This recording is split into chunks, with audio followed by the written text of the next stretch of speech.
Assalamualaikum warahmatullahi wabarakatuh. Perkenalkan, nama saya Ita Muharni dari kelas C2 jurusan S1 Farmasi dengan nomor standbook F2019-01090.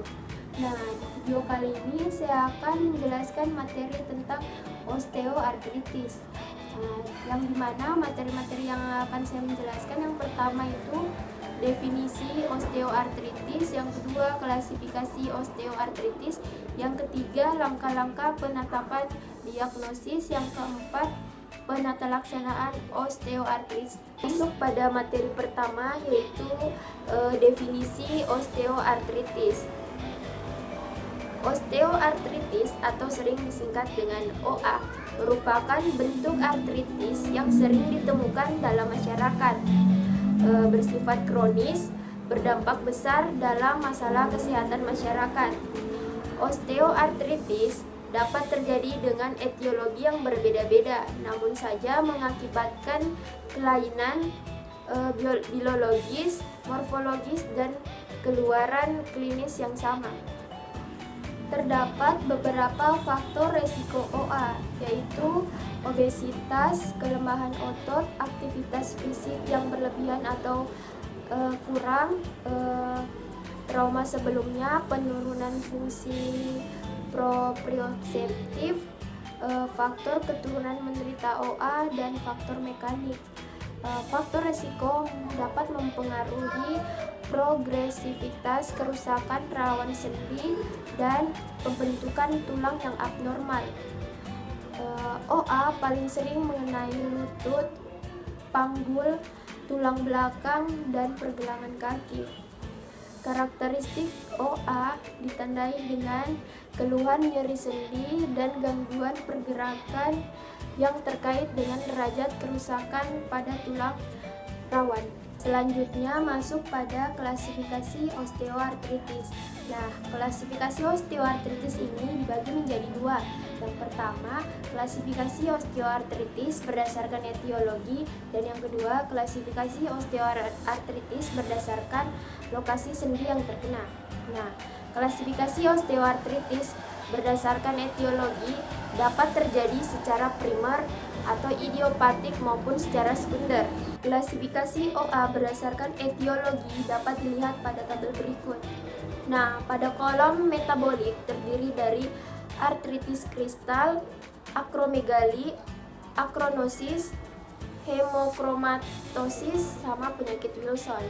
Nah, pada kolom kelainan anatomi atau struktur sendi terdiri dari sliped femoral epiphysis, epiphyseal dysplasias, penyakit Blount, penyakit Leparde, dislokasi coxa congenital, panjang tungkai tidak sama, deformitas valgus atau varus, sama sindroma hypermobility.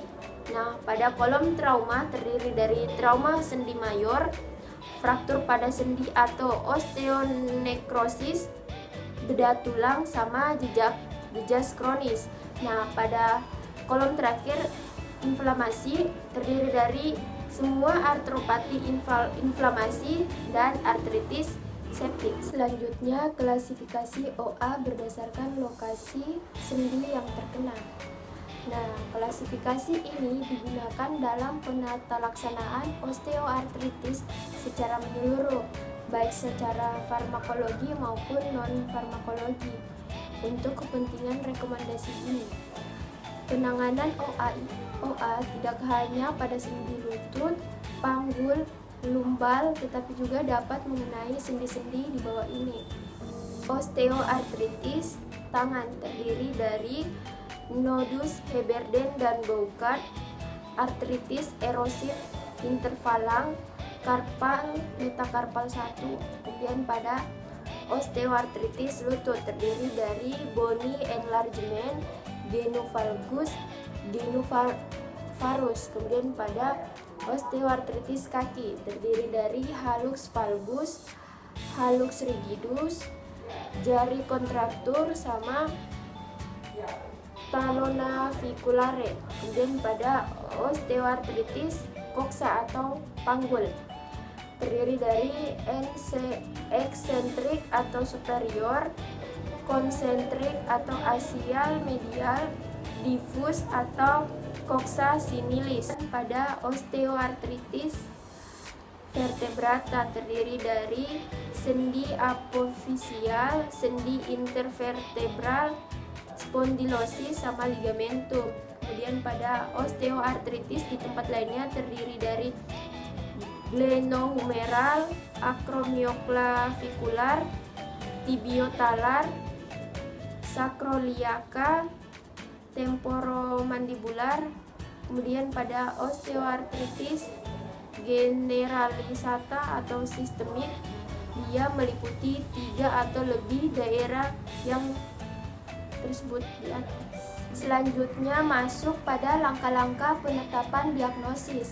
Pada seseorang yang dicurigai osteoartritis, direkomendasikan melakukan pemeriksaan yang pertama anamnesis, yang kedua pemeriksaan fisik, yang ketiga pendekatan untuk menyingkirkan diagnosis penyakit lain, yang keempat pemeriksaan penunjang, dan yang kelima perhatian khusus terhadap gejala klinis dan faktor yang mempengaruhi pilihan terapi atau penata laksanaan osteoartritis. Selanjutnya masuk pada penata laksanaan osteoartritis. Osteoartritis merupakan penyakit artritis kronis paling banyak ditemui dengan berbagai faktor resiko. Karena itu, peranan dokter umum sangat penting khususnya dalam sistem kesehatan nasional untuk pencegahan, deteksi dini, dan penata laksanaan penyakit kronik secara umum, dan khususnya dalam penata laksanaan osteoartritis.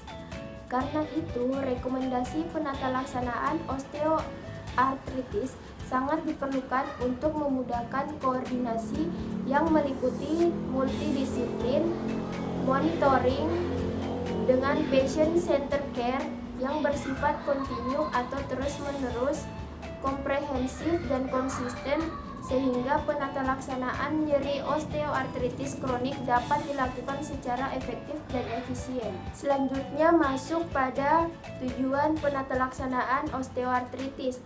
Adapun tujuannya yang pertama yaitu mengurangi atau mengendalikan nyeri, yang kedua mengoptimalkan fungsi gerak sendi, yang ketiga mengurangi keterbatasan aktivitas fisik sehari-hari atau ketergantungan pada orang lain, dan meningkatkan kualitas hidup, yang keempat menghambat progresivitas penyakit, dan yang kelima mencegah terjadinya komplikasi. Itulah yang dapat saya sampaikan, lebih dan kurangnya mohon dimaafkan. Wabillahi taufiq wal hidayah. Wassalamualaikum warahmatullahi wabarakatuh.